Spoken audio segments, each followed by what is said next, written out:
واو ميل صلاحو أمو ميل وحلا صارتو مدحا ugu qiimo badan saaxiibayaal dhammaantiinba madaxa ii saarantihiin halkani madashani saaxiibayaal isnoora maayn laakiinse idinka iskale ee idinka abuurtay dhammaantiin saaxiibayaal malaa'igha idin salaanto kuna raaxayso muuqaalka maanta muuqaalku waxa uu ku bilaamayaa isbitaalka guud ee dadweynaha ee magaalada Mumbai halkaasi waxaan ku aragnaa gabar yar oo qaybta waiting ka fadhida oo aan qiyaasayno inay sugayso qof isbitaalkani ku jira mid ka mid ah tuugada yaryaroodka ayaa isbitaalkani soo galay isla markiiba waa uu aqoonsaday cidda ay tahay gabadhani waxa uu hubiyay qolkii ay gabadha yari hor fadhiday imagine sida uu ninkaasi isku bedelay waxa uuna bilaabay inuu wicitaan u diro waqooyiga Hindiya gobolka Rajasthan khaasatan tuulo yar oo lagu magacaabo Devgarh waxa uu bilaabay in tuuga weyn ee meeshaas uu sheego inuu nool yahay Vikram Rathor soo amazing waxaan aragnaa in odaygaasi uu jareen bilaabay inkii fariinta gudbiyay gadaal intii laga yimaaday ayaa sakiin qoorta laga jaray adayga burcadka ee deganaa gobolka Devgarh waxa uu bilaabay inuu baaris ku sameeyo qabriga ninkii loo sheegay waxaan ogaanaynaa in ninkan horta uu askari yahay waxa uu bilaabay markuu qabriga uu hubiyo in qabriga uusan ku jirin ninkaasi odaygan aad buu shucuur ahaan isku bedelay isagoo ballan ku qaaday in ninkan uu soo qaban doono who is Vikram Rathor aabay waa kuma horta ninkani aynu gudaha u galno shakhsiyadiisa waxaan aragnaa askari baacsan iyo nin tuug ah marba intuu guriga galo ayuu bilaabaya inuu urursado dhammaan alaabta oo aan ogaanayna in arrinkani ay tahay jillinkooda dad badani ayaa meeshaasi lagu dhacay dhammaan dadkii la dhacay waxay bilaabeen inay jeelka tagaan si ay u soo ogaadaan in tuuga la soo qabtay laakiinse taliyaha jeelka ayaa sheegay in ninkaas uu magaciisa ku qaraabanayay taliyaha rasmiga ahna aan anigu ahay tuugani yaryaroodka ah waxaa lagu magacaaba Shiva ninkaas wuxuu sheegay in lacagta 3 loo qaybin doono 2 ay qaadan doonaan halka kalena uu qaadan doono qofkii u fuudeeyay that means ah inuu lacagta uu ninkan ka gaadi raba camal maalin isagoo aroos u socday ayuu halkaas wuxuu ku arkay gabar aad u qurux badan balse waqtigaas ma aysan ishaleelin waxaan ogaanaynaa in nolol maalmeedka ninkani uu yahay inuu dadka ka xado moobilada iyo waxyaalaha yaryarka ah maalin isagoo shaqadiisa iska haysta ayuu gabadhii mar kale arkay markaasna weliba tuug ayaa boorso ka soo xaday waa uuna ka badbaadiyay arrinkaas u noqotay fursada ugu wanaagsan oo uu isku bari karo waxa uuna u sheegay in magaciisa la yiraahdo Shiva halkayna uu sheegtay in la dhaho Beeru oo ay magaaladan ku cusub tahay una timaaday arooska in adeerkeed maalintii xigtayna Shiva ayaa waxa uu yimaaday arooska isagoo raadinaya wado uu ku galo waxa uu bilaabay in maamadii oo lugaha ka dhunkado sababta maamadani waxay ka maseertay inaan ilaa hadda dadku ay salaamayaan ninkeeda waxa uu muujiyay baarinimo badan maamadayna halka ayay ku jeclaatay waxaan ogaanaynaa in maamadani ay tahay hooyada dhashay Beeru sida ayaa loogu ogolaaday inuu ka qayb qaato isna arooska halkaasi Beeru ayuu kula kulmay waxayna ku xujeysay inuu ciyaaro laakiinse markaasi kartidiisii ayuu muujiyay halkaas ayuu shadkaas ku go'ay maalintii xigtay iyaga wadada maraya waxay bilaabeen inay u gudo galaan shaqadooda supermarketkii ay joogeen Shiva saaxiibkiisii ayaa bilaabay inuu boorso uu ka xado nin kale markaasi ninka ayaa waxa uu bilaabay inuu Shiva arko isla markiiba shucuurtiisii waa isbedeshay waliba isagoo ugu yeeraya magaca walaal waxa uu bilaabay inuu soo dabagalo isagoo sida walaalkiisa camal ugu qaylinaya Shiva-gani waa yaaban yahay ilaa markii dambe ninkii halka ka dhaawacmay ilaa hadeerna waxa uu dhawaaqayay walaalkii Shiva oo magaca walaal maqlay waxa uu go'aansaday inuu ninkani boorsadiisii dib ugu celiyo laakiinse labadoodii waxay joogeen darafka wadada ninkii oo walaal ku dhawaaqaya ayaa isir wadada soo go isla markiiba baabuur ayaa dardaray Shiva ayaa ninkii soo qaaday isagoo aad oo la yaaban ninkani waxa uu na keenay isbitaalka ninkiina markuu isbitaalku ka soo naxay waxaan aragnaa inuu aad u bedelan yahay markuu Shiva wajigiisa arko Shiva ilaa hadir waa yaabay waxa uu u sheegay boorsadaadana waxa ku dhigay qaybta receptionka kadib waqtigii xigtay Shiva ayaa waxa uu bilaabay inuu la kulmo Beeru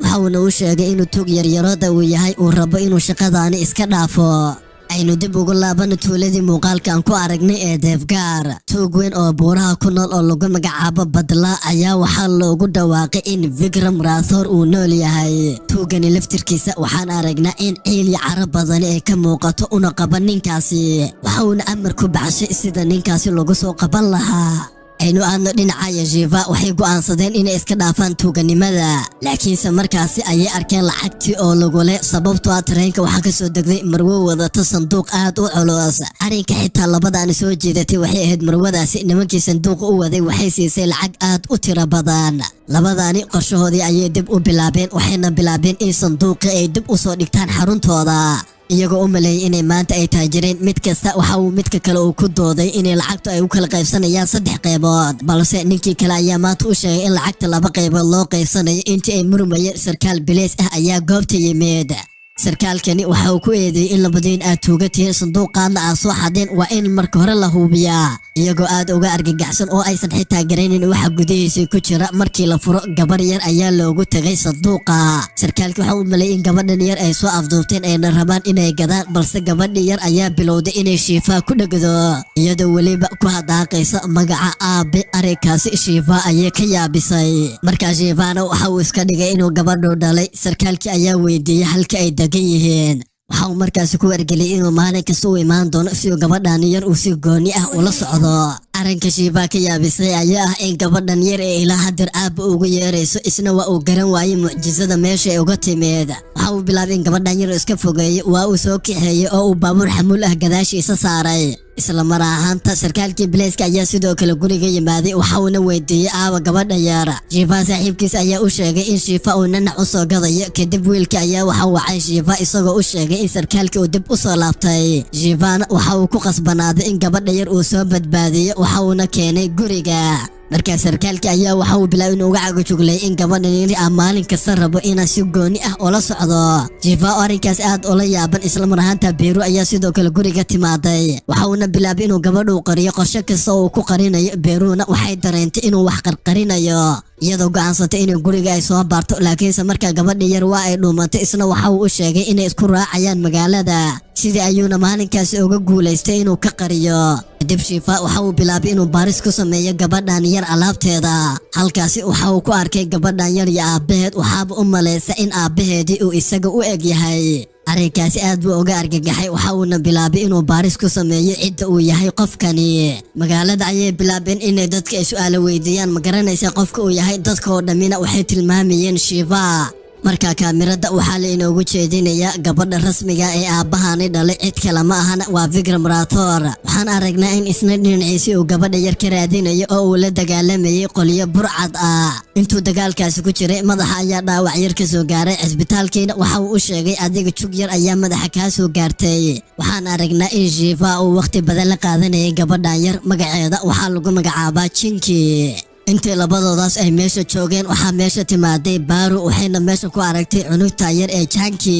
Shiva waxa uu isku day intii karaamkiisa inuu wax fahansiiyo laakiinse iyadoo warkii ma aysan dhageysan oo ay u sheegtay in labadeen aynu halkan ku kala harnay iyadoo u sheegtay anigu waxaan aadayaa gobolkayga mar dambana labadeenu isma arki doono kadib isagoo cunugta yar magaalada la maraya waxaa meesha ku soo weeraray qolyihii burcad ahayd waxayna u maleeyeen in ninkan uu yahay Vikram Rathore waxaan arkaynaa in ninkan uu badbaadinayo ninkii uu hore cisbitaalka u geeyay isagoo ku dhahaya walaal Vikram meesha ka carar yeesan tuugadaani ku qabaan ninkiina waxa uu bilaabay inuu la dagaalamo laakiinse tuugadu aad bay u tiro badnaayeen qaybo badan ayaa waxay bilaabeen inay baacsadaan Shafi isagoo halkaasi dadku aad bay uga tiro badnaayeen dhaawacyo yaryar ayaana loo geystay kadib meesha tuugii weyna ayaa yimaaday waxa uuna isku dayay inuu isaga si khaas ah u bartilmaameedsado ilaa markii dambe Shiva la qabtay tuugeena waxa uu ku dhaartay in madaxaagan u geyn doono madaxa aan iga sareeyo ee Banu balse qaybta ka sareysa waxaan aragnaa in Vikram Rathore uu saaran yahay isagoo hadda diyaar u ah inuu badbaadsado gabadhiisa yara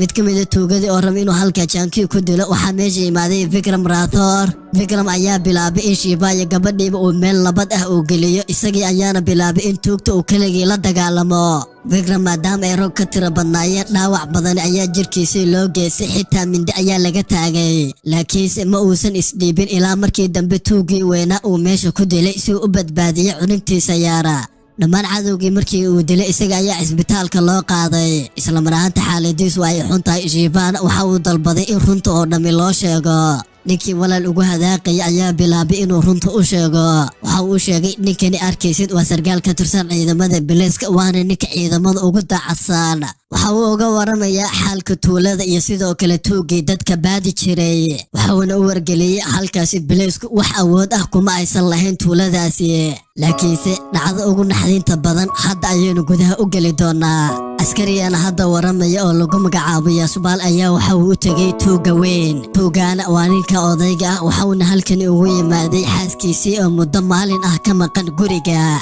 aabahaasi waxaa la socday 2 caruur ah oo uu dhalay waxa uuna raadinayay caruurtani hooyadooda laakiinse arrinka mucjisada leh ayaa ah dabaqa qaybta sare halkii waxaa ka soo oraday xaaskiisa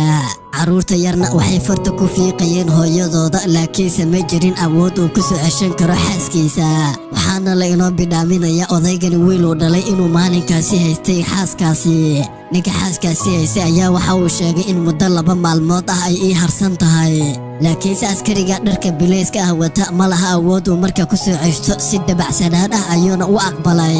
ninkaasi haddii xiniyo ku yaaleen maalinkaasi halkaasi kama uusan soo tageen laakiinse waa laga awood badnaa manahayn tabar uu dib ugu soo ceshta xaaskiisa waxaana loo sheegay in muddo 2 maalmood ah kadib xaaskiisii dib loogu soo diri doono gurigiisa dhacdo argagaxana kadib tuuladani waxaa loo soo diray askarigii weena ee Vikram Rathore marka tuuladan bala soo galo qolyo burcada ayaa meesha jooga oo dadka baada ka qaada Vikram Rathore markuu askartaasi arkay ul ayuu intuu qaatay dhamaantoodii meesha ku uleeyay waxauna ku amray inay meesha ka tagaan kadib markuu guriga yimaaday waxaa soo dhaweeyay askariga Yaasbaal ee hadda xaaskiisii la afduubtay iyo sidoo kale gabar lagu magacaabo Gardeeb gabadhani waa isla gabadhii badbaadinaysay Shiva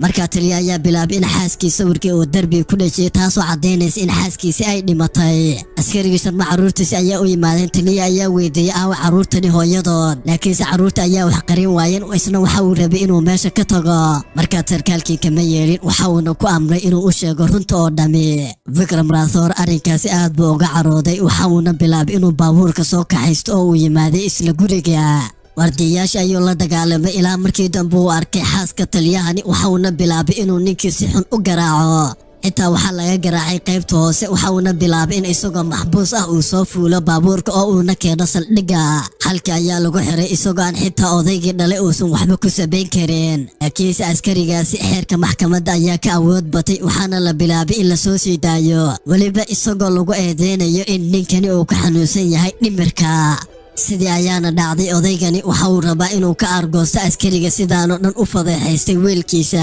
habeenkii dambe ayuu xaflad diyaariyay isagoo markaa wasiirkii ku amray in Vikram Rathorena uu meesha yimaado xafladda markay dhammaatay kadib wasiirkii waxa uu sheegay in ninkani waalan uu rabo inuu waqti qaato markaasi wasiirkii waxa uu Vikram ku amray inuu yeelo amarkiisa isla mar ahaantaa ninkii waalan ayaa waxa uu sheegay inuu markaan uu rabo inuu la dheeldheelo askarta dhowr askarta ka mid ah ayuu halkii ku carceersaday oo uu bilaabay inuu dharka ka siibo laakiinse ninkani cidda kaliya ee aad ku ola wan cid kale ma ah ee waa Vikram Rathore Vikram ayaa waxaa lagu amray in biskoolada uu wato uu ka siibo rasaasta kadibna tuuga ayaa bilaabay in Vikram Rathore uu dabagalo Vikram ayaana waxa uu fuulay qaybta dabaqa sare tuugii oo markaa Vikram ka soo ordaya Vikram ayaa bilaabay inuu u daadiyo rasaasti ayuu ku simbiraxday isla markiiba dabaqii dheera ayuu ka soo dhacay dadka hortooda halkii geedka ayaa ku qabtay halkii ayuu ku daldalbay odaygiina arrinkaasi aad bay uga naxisay markaa Vikram Rathore ayaa u yeeray askartiisa waxa uu ku yiri askari kasta oo halkani jooga waxa uu dacad u yahay shaqada xitaa suuqa askarigu waxa uu dacad u yahay inuu qabsado waajibaadkiisa askarnimo oobigana waxa lagu qoraya in nin waalan uu dabaqa ka soo dhacay halkiina ku dhintay marqaatina waxa meesha ka ah isla wasiirka arrinkaasi bulshadii oo dhami ayay farxad gelisay dadkii oo dhami ayaa waxay munaasabad u diyaariyeen Vikram Rathore si loo maamuuso Vikramna meesha waxa uu ku arkay inay joogaan qolyo burcad ah waxa uuna bilaabay inuu ag istaago taalada weyn ee dhaqanka u ah Hindida isla mar ahaanta isla taaladaasi ayaa waxay bilowday in Vikram ay gadaal ka geliso mindi waxaan ogaanaynaa in taaladani la soo dhoodhoobay uusan cid kale ku jirin ee ku jiro tuugii weena ee badnaa tuugaasi mindi ayuu watay waxa uuna qorshihiisu ah inuu maalka halkani ku dhammaystiro Vikram Rathore labadoodii ayaa iswajahay markani Vikram waa mid dhaawac ah waana laga awood batay isagoo dhaawac ah ayaa la bilaabay in lagu soo daldalo geedka ugu caansan ee tuulada dadka oo dhabi meeshii ayay yimaadeen weliba isagoo lagu hor daldalaya askarigii ugu fiicnaa bileyska ee Vikram Rathore arrinkaasi waxay cabsi gelisay dhammaan bulshadii meesha joogay waxaana korodhay cabsida loo qabo tuugani badnaa odaygan waxa uu ku dhawaaqay in qof kasta uu hadda canshuurta si rasmi ah u baxsho askartii Vikram ayay soo qaadeen waxayna isku dayeen intii karaamkooda inay badbaadiyaan markani sheekada oo dhami waxaa loo sheegay cid kale ma aha ee waxaa loo sheegay Shiva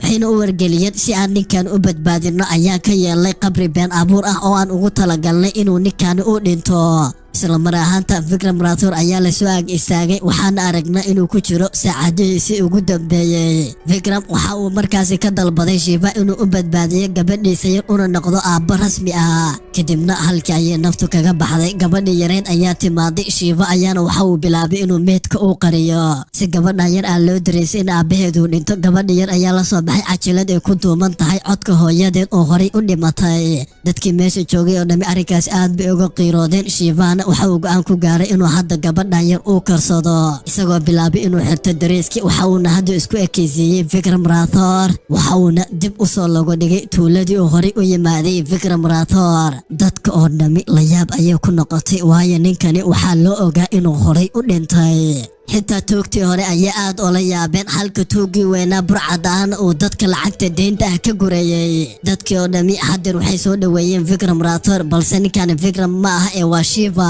isna waxa uu u sheegay in berito aan kala wareegi doono dhammaan bakhaaradaada توجين عاد بأرنكاس ولا يابي وحاولنا بين بخاركيس راشنك وسيف عن واردية يجا ودada maraya Shiva waxa uu wadada ku arkay jaceelkiisa cid kale ma aha ee waa Beeruudan gobolkan ayay ka soo horjeeda taliya ayaa waxa uu ku wargeliyay hadda adigu ma tid Shiva ee waxa tahay Vikram gabadhin waxa uu sheegay aniga Vikram ayaa ahay waxaan ku qasbantahay inaan wadada ka leexateed iyadoo aad ula yaaban habeennimadkii ayay ugu timaaday gurigiisa waxayna ka dalbatay inuu runta u sheego oo ay dabin u dhigtay ilaa aakhirkii dambe uu cadeeyay runta halka dhinaca kale tuugii weyna waxa uu sugayaa inuu Vikram meesha yimaado kadib Vikram ayaa soo wacay waxa uu u sheegay adii bakhaarka raashinka ayaa joogta anna bakhaarkaagii khamriga ayaan joogaa khamrigaagi waa u dhamaatay bakhaarkii oo dhamin halkii ayaa lagu gubay sidaas markii dhacday dhamaan ciidamadii waxay bilaabeen inay u cararaan dhinaca bakhaarka khamriga halka Shivana dadkii oo dhami waxa uu keenay isla bakhaarkii raashinka qof kastaana waxa uu ku amray inuu intuu awoodo uu ka qaato meesha burcadkiina waxa loo sheegay bakhaarkaagii raashinka hadda ma yaalin wax raashin ah waxa uu bilaabay inuu mar kale oo dhinacan kale u soo ordo meeshiina wax raashin ah uma ooleen marka isagoo arrinkaasi aad ula yaabay guuldarrada soo gaartay Shiva ayaa waxa uu sheegay in beritaan isku hor imaan doono isla geedkii waa geedkii hore beesha loogu daldalay dadkii oo dhami ayaa sidoo kale waxay yimaadeen isla geedkaasi ayaa bilaabay inuu dadku ku bogaadiyo inuusan hadda jiri doonin qof dambe oo baal laga qaado isagoo dadka motivation gareynaya tuugiina waxa uu sheegay anigu hadda dadkan waxaan ka samayn doonaa sida aan rabo xitaa gabadhan u wacdo ma jiro qof iiga dab imaan doona ee hadda fiirso tusaalaha waxa uu bilaabay inuu gabar u yeero gabadhan cid kale ma aha waa gabadhii hore u faraxumeeyay wiilkiisa laakiinse marwadaasi waxay ahayd dadnimadii oo qof ah waxayna bilowday in ninkay cag ka saarto madaxa arrinkaasi waxay ka cishay shucuurta dadka oo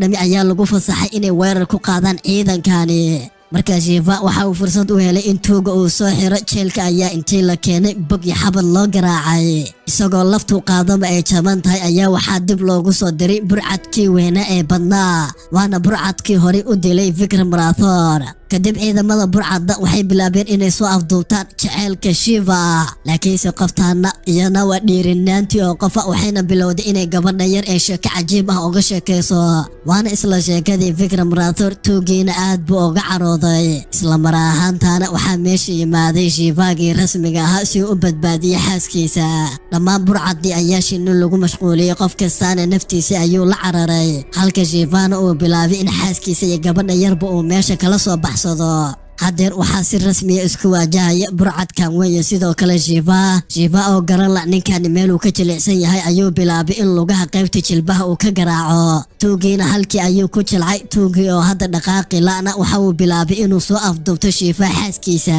Shivana bundada ayuu ku dagaalamayay waxaana u yimaaday tuugii weyna oo mindi ka geliyay garabka marka Shiva waa uu ogaa in badna xariga uu ku xiran yahay xariga darafka labaadna waxa uu bilaabay in ninkan odayga ah uu ku xiro labadoodii xarigii ayuu ka laalaasamay iyagoo dhex bartamaha maraya ayuu bilaabay inuu xariga u jaro marka masaafo dheer ayay dhulka u jireen si arxan darra ayaynu dhulkii ugu soo dhaceen iyadoo aan waliba ogaanayno in odaygii halkii ku baktiyay laakiinse badnaa uusan ilaa hadeer baktiyeen badnaana xarigii ugu caansana ee dadka ayaa la bilaabay in bulshada hortoodii lagu daldalo maadaama hadda dadka tuugii weynaa laga qabtay dadkuna ay hadda si normal u nool yihiin Shifa waxa uu bilaabay inuu dib ugu laabto Mumbai isaga gaclisadiisa iyo sidoo kale gabadhii yareed ee Jankiina waxay macsalaameeyeen tuuladii wallahi waa xiiqay saaxiibayaal aad ba u mahadsantiin daawashadeena insha Allah aad arkade muuqaalkan kiisa igala idankii mahadsanideen